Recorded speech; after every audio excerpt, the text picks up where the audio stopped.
It's time to eat. What are you hungry for? Sit down and get ready to consume an abundance of fantasy football knowledge from Ross Tucker and Joe Dolan. Feed me now. I'm starving. On the Fantasy Feast Eatin' Podcast.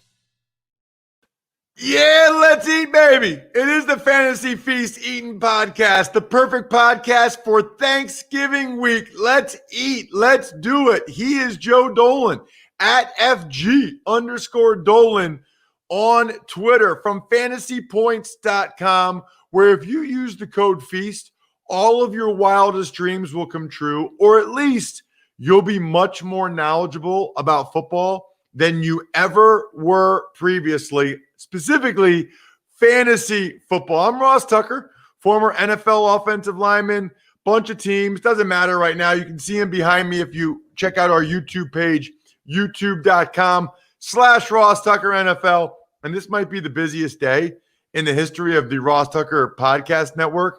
I did Power Rankings Tuesday on the Ross Tucker Football Podcast. I did College Draft with Emery Hunt. I did Even Money with Steve Fezzik. Now I'm doing Fantasy Feast with my guy, Joe Dolan from fantasypoints.com. Use code FEAST. No time to dilly-dally, Joe. Let's get right into the schedule this week. We will start with the Thanksgiving Day games. We will start with the Texans and the Lions. By the way, the Lions having injury issues and did not score a point against the Carolina Panthers. That's not good for fantasy, Ross, in case you're wondering. Teams that don't score aren't putting up a lot of fantasy numbers. And we'll start with Detroit because we have a couple of situations that we need to monitor here. And we're recording this on Tuesday. I believe you're traveling to Detroit, correct, Ross? You know what? That actually changed within the hour. It sounds like I'm now driving to Pittsburgh and doing that game. Fingers crossed that game actually happened. So which we'll get to. So yes.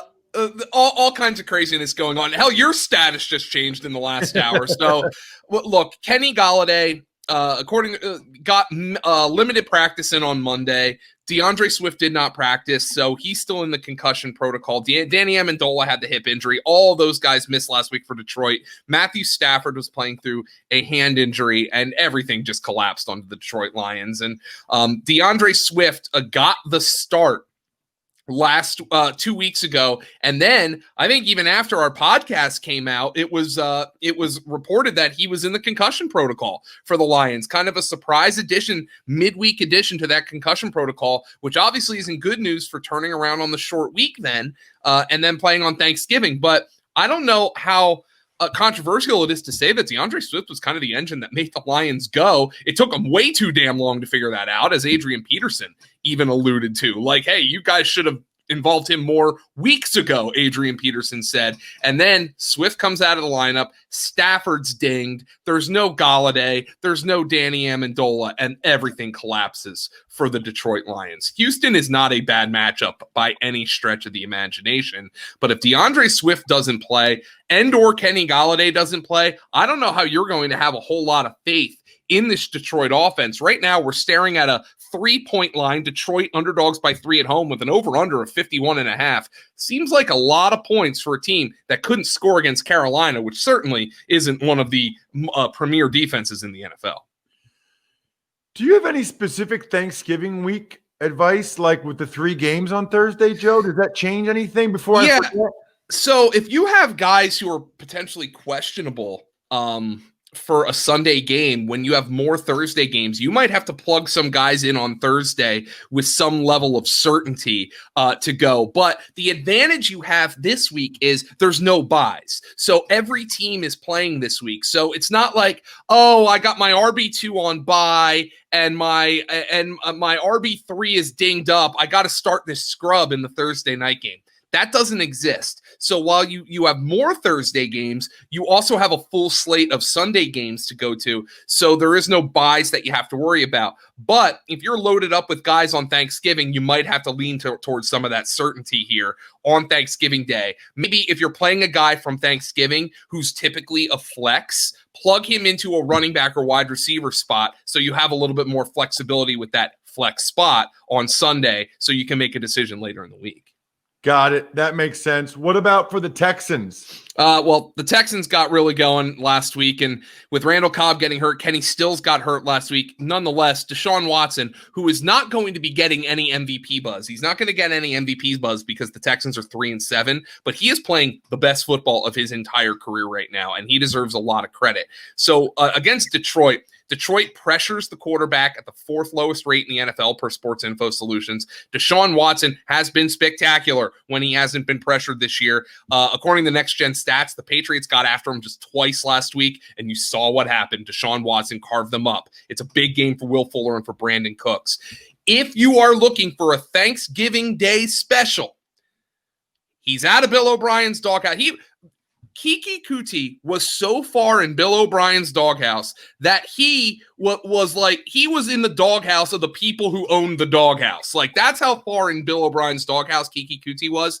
Well, he had to play last week. He had to play because Randall Cobb and Kenny Stills left that game early. He caught a couple of passes. He scored a touchdown. The Detroit Lions are tied for 8th in the NFL in slot receiver receptions.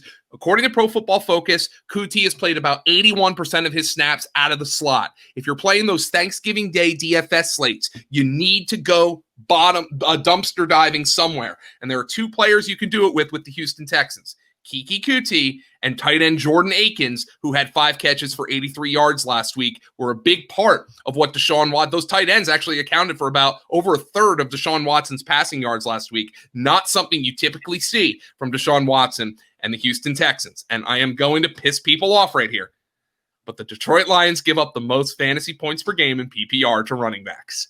Duke Johnson was a non-factor last week, but this is the matchup if you want to give Duke Johnson one more go. Let's get to the football team against the Cowboys. And guess what? I'll tell you what, Andy Dalton, Cowboys look like a different team. Andy Dalton, a professional quarterback, Joe. First things first with the Cowboys, thoughts, prayers, if you pray, out to strength and conditioning coach Marcus Paul and his family. We're recording this on Tuesday, and there was a reported medical emergency on Tuesday morning that required the Cowboys to cancel their practices, and because Marcus Paul was rushed to the hospital. Just thinking about him and thinking about the Cowboys organization and his family, from everything I read, a very respected person around the NFL. So thoughts are out to him as and hopefully he's on the pathway to recovery. And when it comes to the Dallas Cowboys, I was reading a column by the Athletics' Bob Sturm, who does kind of a roundup of the Cowboys game, kind of a debriefing, if you will, of their game against Minnesota last week. And he, of course, gave credit to Andy Dalton, who came out there and he executed exactly how you would expect Dallas expected Andy Dalton to execute in the event he was pushed into action. We didn't see that early on because the offensive line was a disaster. Maybe Dalton was getting a grasp of the offense with the Dallas Cowboys, but in his first number of starts, that did not happen. It did happen against Minnesota. He played solid, clean football. Ezekiel Elliott had his best day of the year. Amari Cooper and CeeDee Lamb had good days, but maybe the key catalyst, according to Bob Sturm, Zach Martin. One of the best guards in the NFL, the right guard. Ross, I'm doing offensive line shout-outs here. You got to be happy. One of the best guards in the NFL.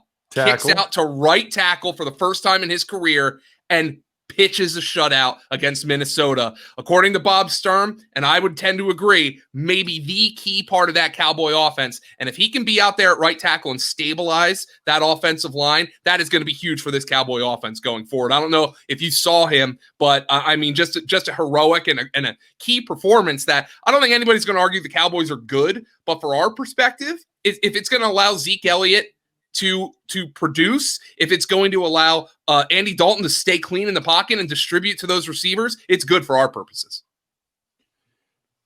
Totally agree. And they're much better on the offensive line with him out at tackle. The Steel kid was really struggling. What about the football team? They didn't put up huge numbers against the Bengals. Didn't have to, obviously, and we're going to get to the Joe Burrow situation, which was just a nightmare. But with the football team, it's pretty simple. Alex Smith is a streamable quarterback. I expect he'll be pretty popular on the DFS sites for the Turkey Day contest because he'll be on the lower end of the pricing and he has the good matchup.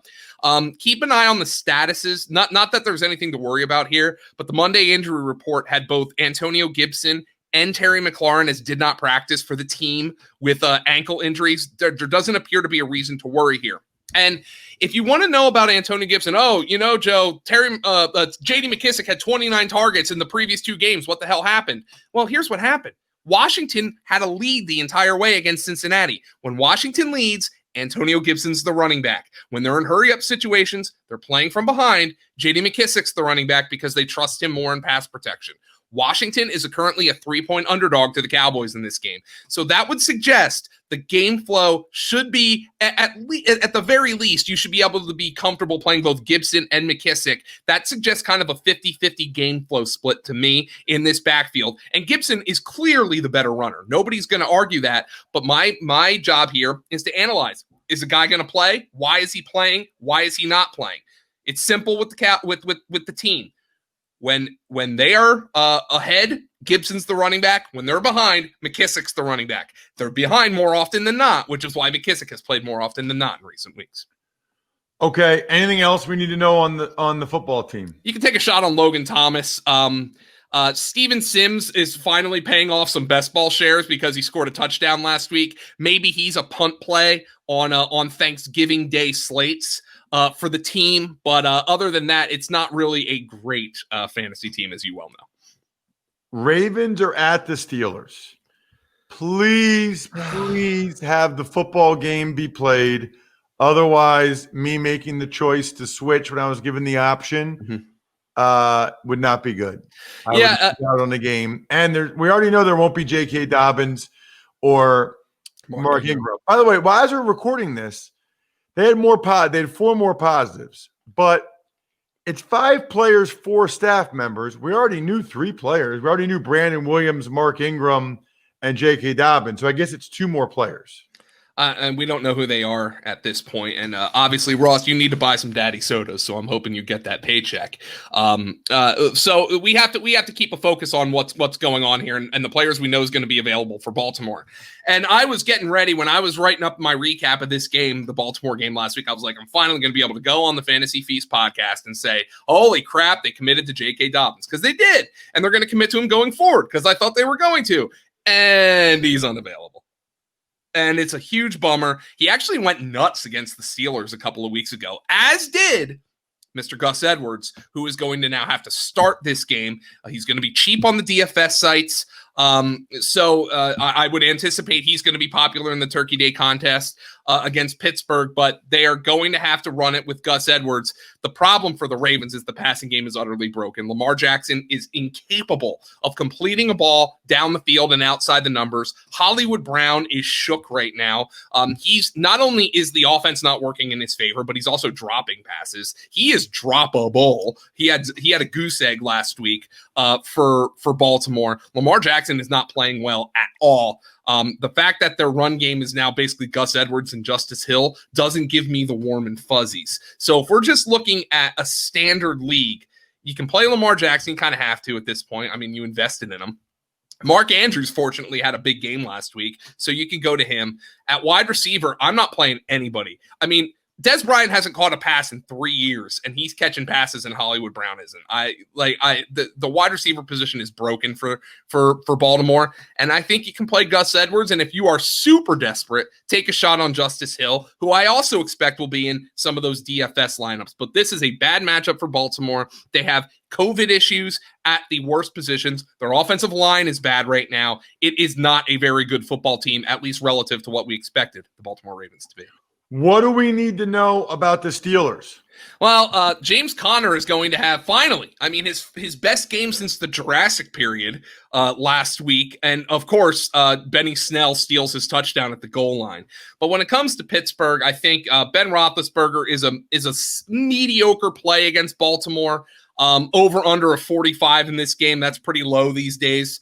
But the 2 receivers who I think you have to play from Pittsburgh are Deontay Johnson and Chase Claypool. Claypool is those are the 2 guys who kind of work off of each other. And Juju Smith-Schuster he's almost kind of a surrogate for the run game. And when the run game works, Juju seems to not, and it hasn't worked a whole lot this year, but when the run game works, it seems that it hurts Juju, and vice versa. When Juju's working, it hurts the run game. But Deontay Johnson and Chase Claypool are the two guys the Steelers really want to get the ball to on the perimeter. And if Deontay Johnson doesn't get hurt in like the first quarter, we've seen what happens. He goes nuts. He had 12 catches last week. So those guys are guys who have to be in your lineup. James Conner, not a sexy play. They use Benny Snell at the goal line, but with Brandon Williams hurt, who knows if Baltimore will have Calais Campbell this week.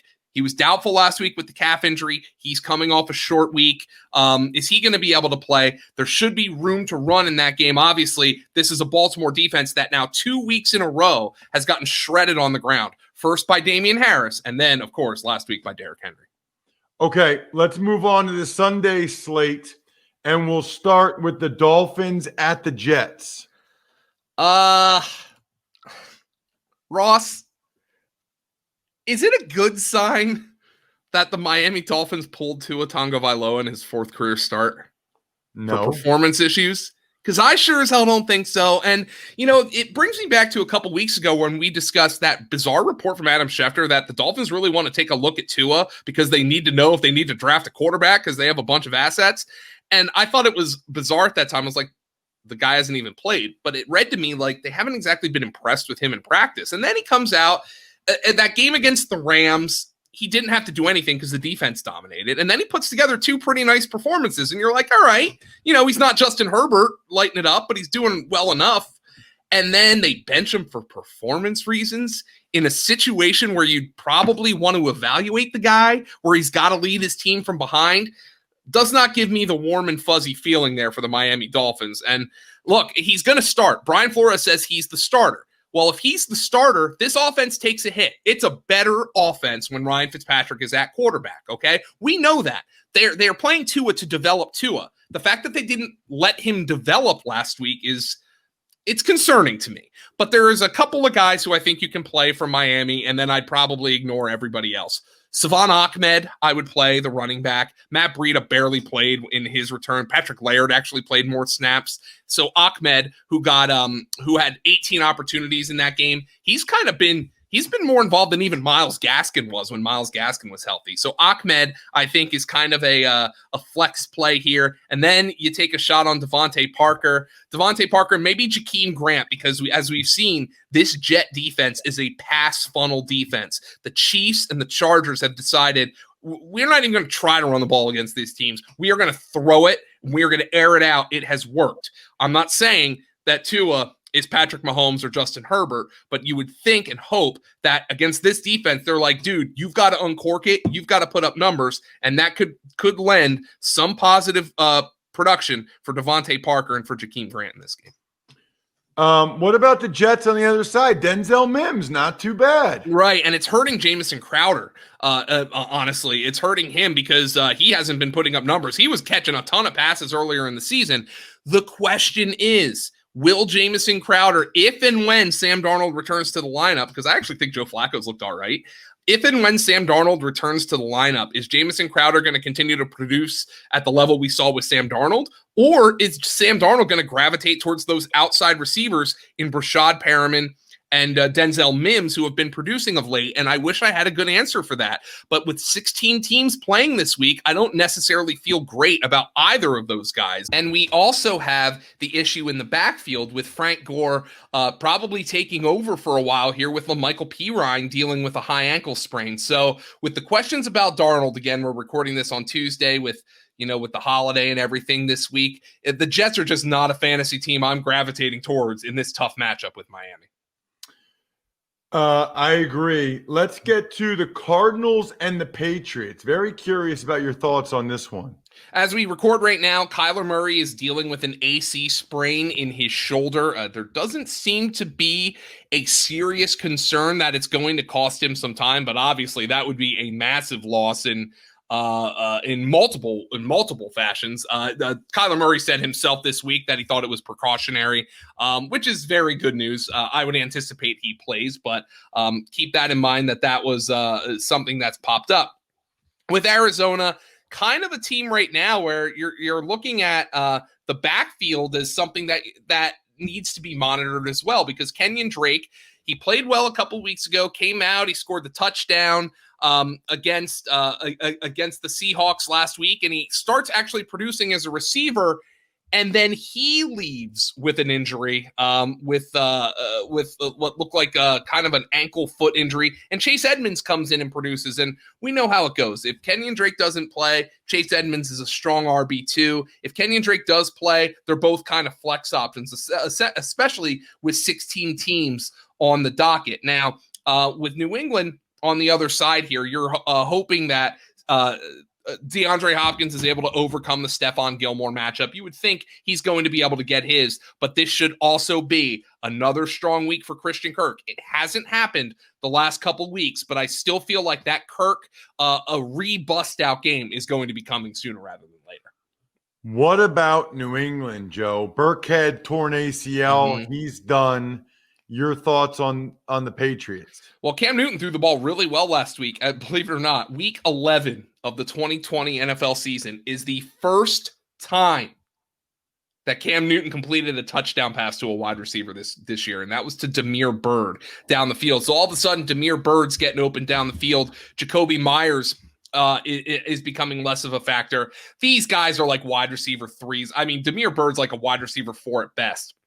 My focus is on the backfield, where Damian Harris, look, I bet Damian Harris over the 63.5 rushing yards last week, and he had like 30 on the opening drive, and I'm like, yeah, baby, let's go. He barely touches the ball the rest of the game because Houston's able to score some points. With Rex Burkhead was kind of the guy who was helping that offense to go. Rex Burkhead, him being out, I think it opens up quite a bit for James White, who finally produced last week. And keep in mind that they could bring Sony Michel and activate him this week. I would be really hard-pressed to think that the New England Patriots are actually going to take Damian Harris off the field for Sony Michel, but stranger things have happened. I still view Harris as kind of a lower-end RB2. I think James White is an upside PPR flex, and I think you can play Cam Newton as a streamable QB1. I don't have a whole lot of faith in that wide receiver position right now, though, with Damiere Byrd all of a sudden emerging and knocking Jacoby Myers out of his fantasy superstardom for a week. Let's move on. Panthers and the Vikings. I guess as we sit here, I think Bridgewater will be back, but do we know that? It's a Teddy Bridgewater revenge game, Ross. Keep that in mind against the Minnesota Vikings. Now, I would say yes is my anticipation. My anticipation is yes because he was close this past week. We didn't know until inactive time that he actually wasn't going to start. And frankly, I thought PJ Walker came in and did a pretty nice job. And he really unlocked that downfield passing game with DJ Moore. I didn't expect the volume from PJ Walker. I expected that he might throw the ball deeper than Teddy Bridgewater, but I didn't expect the volume he had. So I thought he did a nice job. But if it's Teddy Bridgewater, you kind of treat this offense the same way you have treated it. It's a good matchup against Minnesota. So I'd play the receivers, Moore, Samuel, and Anderson, all as wide receiver threes. Mike Davis had himself a solid game last week when it looked like at the beginning of the game, the Panthers might actually gravitate towards using Rod Smith, former Cowboy, a little bit more. But Mike Davis ended up getting in the end zone, catching a couple of passes. I'm treating him as an RB2. It doesn't look like Christian McCaffrey is going to play. And then Teddy Bridgewater, absolutely a streamable quarterback in this game, but you might dock him just a little bit. You might dock him just a little bit because of the injury if there's better options out there. Vikings on the other side with Thielen on the COVID list.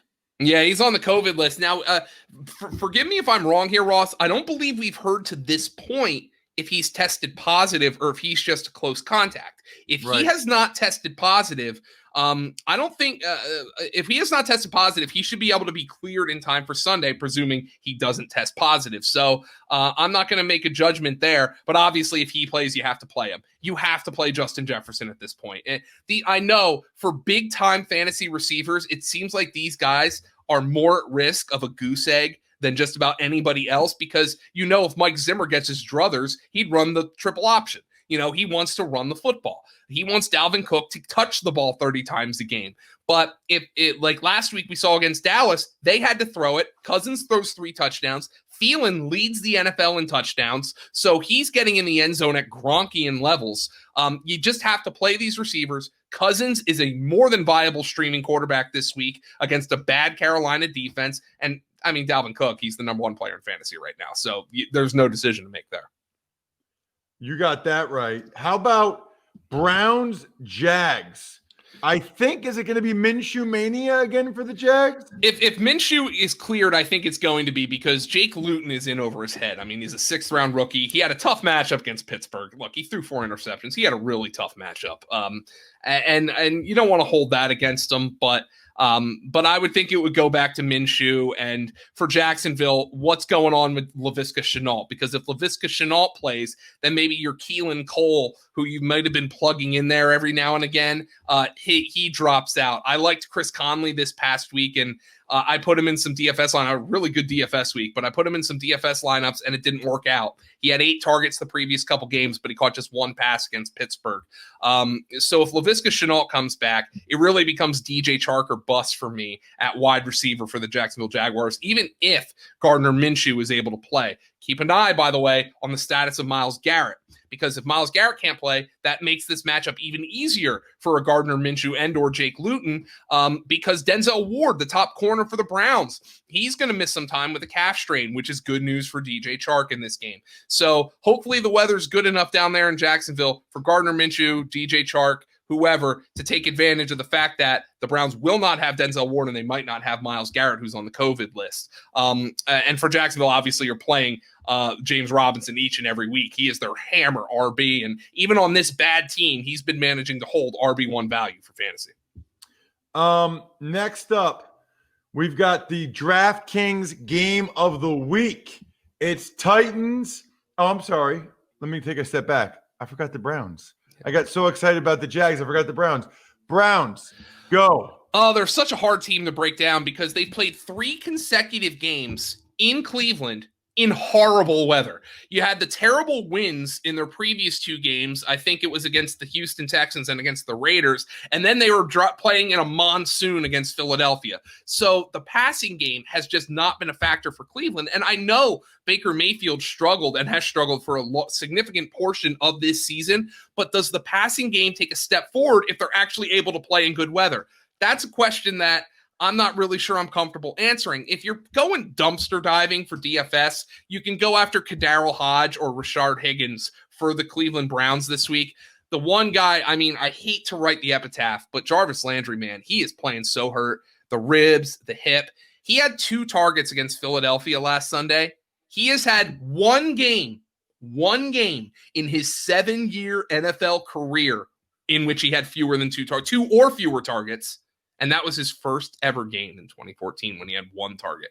That's it. That is the only other time he had 2 or fewer targets in a game. So he is playing hurt. I know the weather might be a factor there, but he hasn't gotten in the end zone. He is just not producing right now. So I just don't think you can play him with any degree of confidence. If you need to stream Baker Mayfield this week, Jacksonville's a good team to do it against. You know, CJ Henderson is on IR. Sidney Jones is banged up in the secondary. They can't really rush the passer. So it's a good matchup for Baker Mayfield. And you have to just hope that that weather in Cleveland has been such a negative factor that it's limiting this entire passing game. But you know what to do with the run game. You play Nick Chubb and you play Kareem Hunt. You know, there was a point against Philadelphia where Kareem Hunt had negative 13 rushing yards in that game, and he still managed to come through with a couple of catches and a rushing touchdown. So these 2 guys, they're in your lineup. Chubb as an RB1, Hunt as an RB2. Okay, so I talked about this on the Even Money podcast, but now I can talk to you about the DraftKings game of the week here on the Fantasy Feast podcast.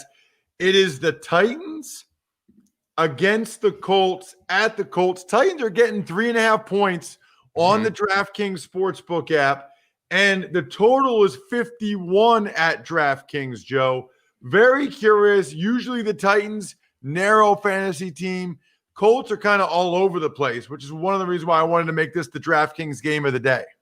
Yeah, and it's a fascinating game, as you mentioned, because my initial look at this kind of this total of 51 seems like it's a little bit high because you view the Colts as a defensive first team, and I know they scored quite a bit last week against Green Bay, but there were some turnovers in that game. And you look at the Colts as a defensive first team, and you don't necessarily look at Ryan Tannehill and the way this Titan passing game is playing right now as something that can take advantage of this Colt defense the way an Aaron Rodgers can, because that Titan offensive line has been really bad. Since Taylor Lewan went down, they have struggled immensely on that offensive line, and it's really limited what they can do is in the passing game. And then, of course, against the Ravens last week, they benefited from the fact that Brandon Williams and Calais Campbell were out. They're not going to have that kind of success against the Colts interior, especially if Roger Saffold can't play again. So we're looking at a Titan team that, frankly, there's three guys I really feel comfortable playing in this game. It's Derrick Henry, it's A.J. Brown, who had one of the most beastly touchdowns of the entire season, if not the most beastly touchdown of the entire season last week against Baltimore, and Corey Davis, who was doing a really nice job, had another 100-yard game. Corey Davis is trying to single-handedly prove the theory that contract year players have good seasons, because he's in the midst of one right now. But it's not a great spot for Tannehill. And Jonnu Smith last week against Baltimore, he had to gut through an ankle injury. And even though he scored in that game, he's not 100%. And when he is not 100%, Ryan Tannehill does gravitate towards Anthony Firkser a little bit more.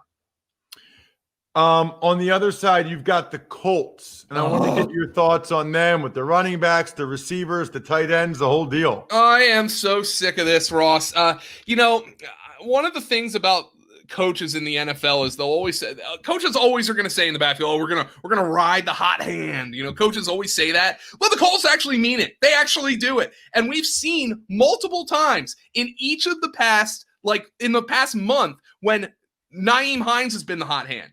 And then we've seen times when Jordan Wilkins is the hot hand. And finally, against Green Bay last week, Jonathan Taylor is the hot hand. But I actually believe Frank Reich when he says he is going to ride the hot hand. What happens if Jonathan Taylor comes out and fumbles? What happens if Jonathan Taylor comes out and gets stuffed a couple of times early in the game? I can't consider any of these guys more than flex plays. The one thing I can say is keep Jordan Wilkins on your bench, because I think the guys who they will try to get involved more so are Jonathan Taylor and Nyheim Hines. So I'm comfortable benching Jordan Wilkins, but I don't think either guy is better than a flex right now, even against the Tennessee defense that has underachieved this season. And in the passing game for the Colts, Phillip Rivers is a mediocre streamer. I guess you can go after him, but there's one guy to focus on.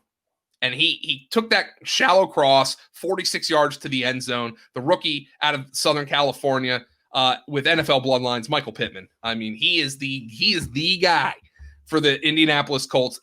They lacked so much explosion on the perimeter when Pittman went down with the compartment syndrome, and of course Paris Campbell had the knee injury. So those were two guys who I think they were really relying on. T.Y. Hilton just can't move the way he used to. T.Y. Hilton says the defenses are focusing on him. Okay. That's the way you want to see it, T.Y. I'm okay with that, but he hasn't produced all year. Michael Pittman is now the guy in the passing game for the Indianapolis Colts. I like it, Joe. Let's get to another game I like for different reasons. Carolina and Minnesota. Nope, sorry, wrong one. I was looking at the DraftKings Sportsbook app. That's fine. Because it was the DraftKings game of the day. Instead, Giants at the Bengals. I don't even want to hear anything about the Bengals. All right, because I have nothing to say about them, Ross. Their offense is dead. Ryan Finley. The offense is dead to me. They're dead to me. What about the G-men coming off the bye?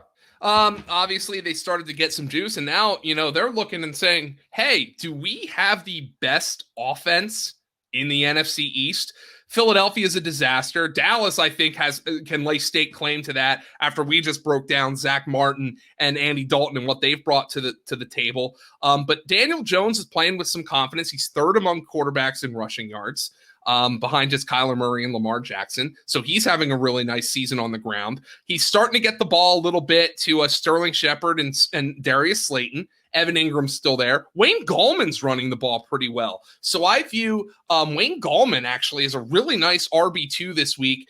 With 16 teams playing, he might slipped through the cracks of DFS a little bit, and I don't anticipate Cincinnati is going to be able to score a whole lot in this game. So I actually think this is a game Wayne Gallman and Alfred Morris are going to carry the load here for the New York Giants with some Daniel Jones mixed in. I don't expect a whole lot of passes thrown in this game, Ross, I'll be honest with you. And most of the passes that I expect to be completed are going to be on the Giants side of the football with Daniel Jones thrown to some of those guys. This is an abominable fantasy game. I wonder if Miami and the Jets might be worse, but Cincinnati's offense is just a disaster right now with Ryan Finley at quarterback, and I'm not really sure how much the Giants are going to have to do offensively to beat the Cincinnati Bengals. Conversely, I think the Chargers and the Bills could be pretty good for fantasy. Well, Ross, you're thinking right, because on the main Sunday slate, only one game is lined higher than the 53.5 total that the Chargers and the Bills are lined at. And we haven't gotten to that game yet, but we will. But the Chargers and the Bills are lined at 53.5 total points, which is a pretty high number on the main slate. Or excuse me, there's also the Chiefs and the Buccaneers, which are the Chiefs and the Buccaneers are on that main slate as well. But this game is pretty highly lined right now as well between the Chargers and the Bills, and Justin Herbert's putting up big numbers. It's old Josh Allen and new Josh Allen here. Josh Allen against Justin Herbert. Herbert far more polished than I think anybody could have anticipated him coming out of college. Keenan Allen is a monster. He won me a lot of money in DFS this past week with his 16 catches. Herbert, Keenan Allen, you play them.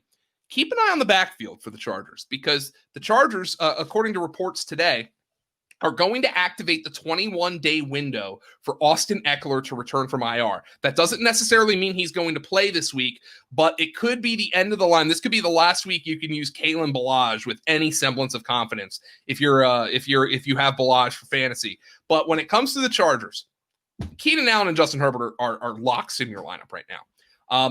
Mike Williams is a really strong wide receiver 3, and a guy who's kind of slipped through the cracks, who's now scored in back-to-back weeks, finally getting off the schneid. He was snake bitten in the touchdown department. Tight end Hunter Henry.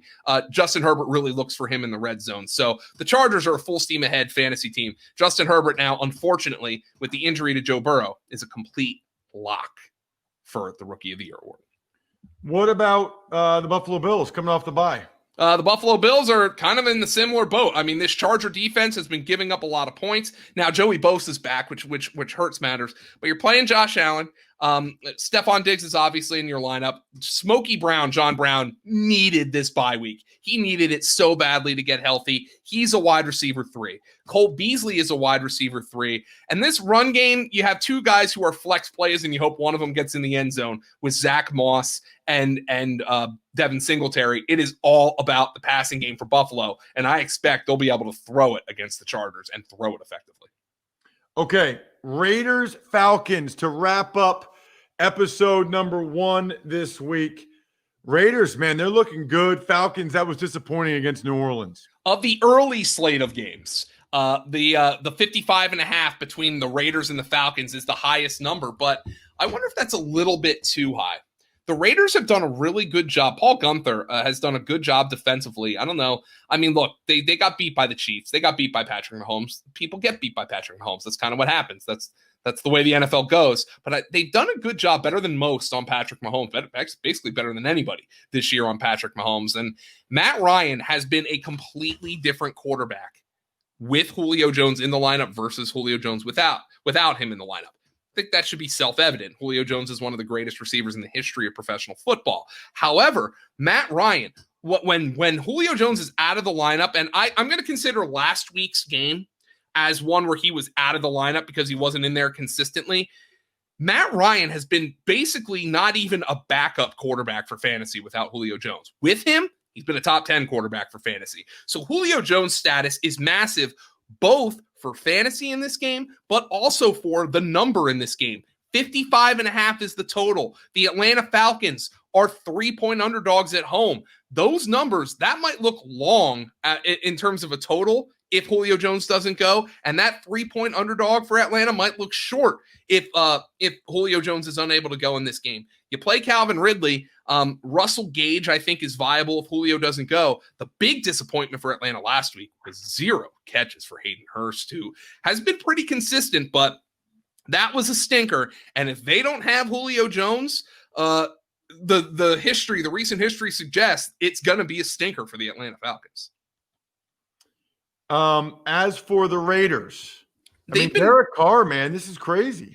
He's playing really well, but the problem is for fantasy, like the only receiver getting it done outside of Darren Waller, of course, is Nelson Aguilar. And like, I still think the average fantasy player recoils when you suggest that Nelson Aguilar is a viable fantasy option. Because look, I mean, he's having a better year than he had since 2017 in Philly, but he had a couple of drops in that game. Catching the ball has never been his strong suit. He's gotten open consistently. But Nelson Aguilar in this matchup, he's a strong wide receiver 3. Henry Ruggs has been a ghost. You can't consider him. You can't consider Bryan Edwards. Hunter Renfrow is just a mediocre play. In the passing game, you could stream Carr in this matchup because of the high total, but I really wouldn't trust anybody outside of Waller and Aguilar, and they're obviously going to give the ball to Josh Jacobs in the backfield.